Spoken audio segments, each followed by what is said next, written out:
పవన్ కళ్యాణ్ గారు లాంటి సభ్యత పద్ధతి ఉన్న మనిషి దగ్గర ఎలక్షన్ చేసినందుకు గర్వంగా ఉన్నాం. ఆయన దగ్గర నుంచి కానీ 2009 జనసేన పార్టీ దగ్గర నుంచి కానీ మాకు ఏ విధమైన ఇబ్బందులు లేవు. మేము ఎప్పుడు కూడా కలిసికట్టుగా ఒకే కుటుంబంలాగా మనం ఎలక్షన్ చేసాం, అటు పనిచేసాం. ఏదైతే తెలుగుదేశం పార్టీ నుంచి 5 నెలలు 6 నెలల ముందు వెళ్ళిన 20-25 మంది జనం ఉన్నారో వారిని స్థానిక ఎంపీ వైసీపీ పార్టీ అని చెప్పి పార్టీలో జాయిన్ చేసుకుని ఉండడం జరిగింది. వాళ్ళే ఈ దాడి చేశారు మణిపూర్లో. చేత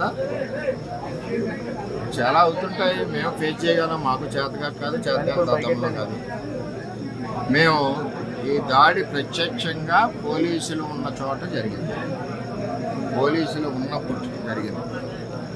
మేము ఒక ఆయన్ని సర్పంచ్ గారిని కలవడానికి వెళ్ళాం. ఎలక్షన్లో రకరకాలుగా చేసాం. మేము పబ్లిక్గా చేసిన వాళ్ళు ఉన్నారు, చాటుని చేసిన వాళ్ళు ఉన్నారు, వెనకుండి మాకు హెల్ప్ చేసిన వాళ్ళు ఉన్నారు.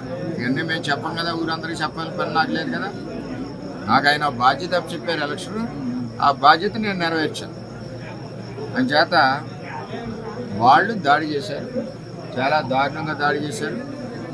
అందులో మా కారులో మండల పార్టీ ప్రెసిడెంట్ గారు ఉన్నారు, ఎక్స్ జెడ్పీటీసీ ప్రసాద్ గారు ఉన్నారు, ఇంకో ఎక్స్ జెడ్పీటీసీ బర్లప్పారావు ఉన్నారు, ఇంకో ఆయన ఎక్స్ ప్రెసిడెంట్ నాగు ఉన్నారు, ఇంకో ఆయన పార్టీ ప్రెసిడెంట్ శివ ఉన్నాడు. ఎంతమంది ఉండగా సడన్గా సీసాలు ఇటుకు పెట్టారు. ఇది ఈ మండలంలో ఒక ప్రాక్టీస్ అయిపోయింది. ఇది వరకు సాయి ధర్మతేజ్ గారి మీద కూడా ఇదే దాడి చేశారు. ఆ దాడి చేసినప్పుడు సరైన చర్యలు పోలీస్ యంత్రాంగం తీసుకోలేదు. ఆఖరికి వాళ్ళు వెళ్ళిపోయాక దాడి జరిగిందన్నారు తప్పితే, వాళ్ళు ఉండగా దాడి జరిగి దెబ్బలు తగిలితే వాళ్ళు వెళ్ళిపోయాక దాడి జరిగిందన్నారు. సరే, ఇదంతా కాంట్రవర్సీ ఎందుకని మేము మాట్లాడుకుంటాం. ఇది నన్ను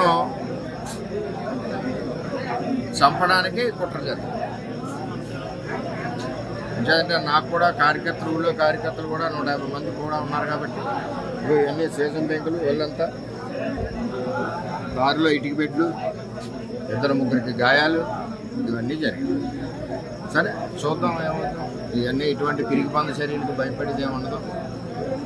వర్మ ఎప్పుడు కూడా 22 ఏళ్ళ నుంచి ఉన్నాడు, ఎప్పుడు కూడా ఇటువంటి వ్యవహారం జరగలేదు. ఈ సంస్కృతి పిఠాపురంలో ఇప్పుడే వచ్చింది.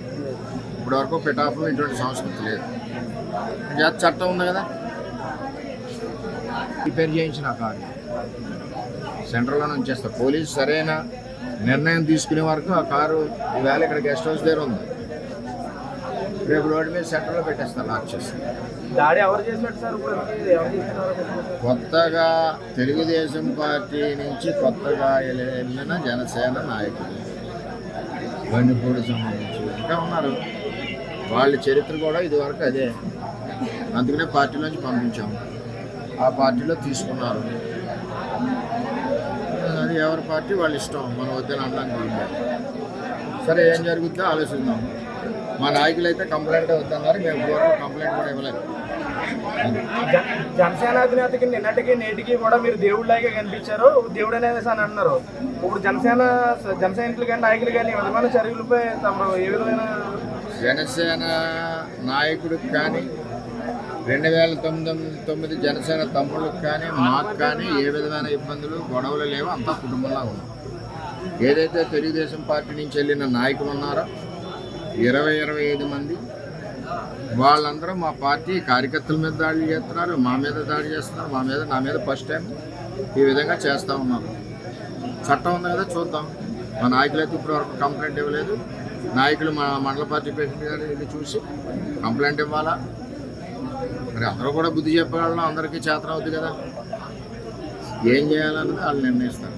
ప్రాణం సైతం పనంగా పెట్టి మీరు పవన్ కళ్యాణ్ గారు నెగ్గించడం కీలక పాత్ర వహించారు.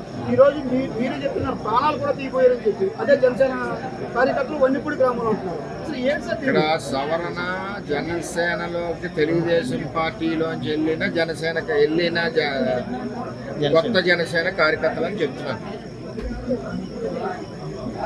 ఇది ఎంపీ గారి గ్రూప్. ఆయన ఇప్పటి నుంచి కాదు, 8 నెలల నుంచి వీళ్ళ ద్వారా తెలుగుదేశం పార్టీ మీదే పోరాడుతూ ఉన్నాడు. జనసేన బలానికి పనిచేయలేదు ఆయన ఎప్పుడు. అయినా మేము అతనికి కూడా సిన్సియర్గా ఓటు అడిగాం. అది తెలుగుదేశం పార్టీ సంస్కృతి.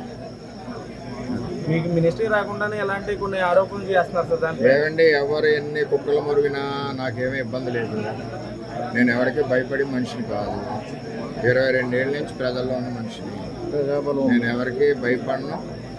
నా మీద ఎంతమంది దాడులు చేసినా చేయనండి, చట్టాలు ఉన్నా. ఇది పవన్ కళ్యాణ్ గారికి కానీ నాకు కానీ, పవన్ కళ్యాణ్ గారికి కానీ, ఆ 2009 బ్యాచ్కి కానీ ఎవరికి ఇది సంబంధం లేదు. సార్ ఇది పవన్ కళ్యాణ్ గారికి ఎవరు ఫిర్యాదు చేయబోతున్నారండి? పవన్ కళ్యాణ్ గారు నేను ఎవరికి ఫిర్యాదు చేయను కూడా. అది ఏ విధంగా జరగాలో ఆ విధంగా జరుగుతుంది.